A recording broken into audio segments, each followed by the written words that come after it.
Detroit police took 3 suspects into custody tonight after a close call for one of their own. A bulletproof vest spared him from serious injury, maybe even death, when the shots were fired. Our breaking news began when police tried to execute a search warrant at Gable and McNichols on Detroit's east side. Action News reporter CHERYL CHODUN standing by there live tonight with the latest on the end of this standoff and the close call for a police officer. CHERYL.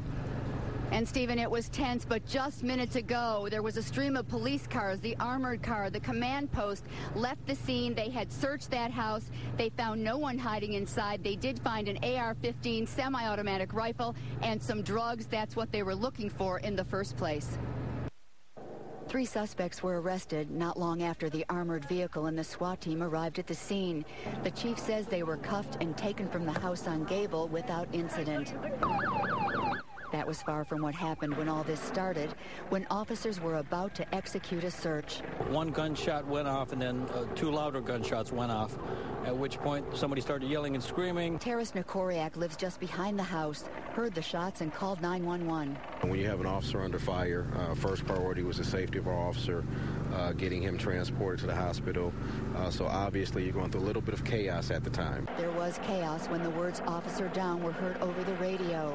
Everyone close raced to the scene, on the ground and in the air, looking for whoever opened fire on the officer, who did take a hit in the shoulder, but his bulletproof vest saved him. Thank God our officer is going to be okay. That's the important story for tonight.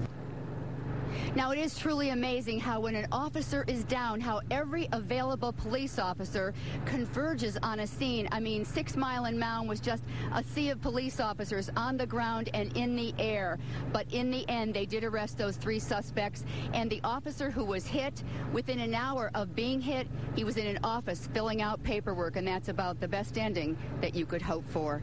On the city's east side, I'm CHERYL CHODUN, Channel 7 Action News. Sure, what a scary situation out there. Were the residents in the area evacuated from their homes? Diana, nobody was evacuated because they wouldn't have taken the risk to take anybody out of the homes. People who were out could not come into the area. In fact, they moved our trucks back, far back, because they thought we were in the line of fire. So they kept people out if they were out. The people were in. They were told to stay low in their houses until it all ended. All right. Thank you, CHERYL.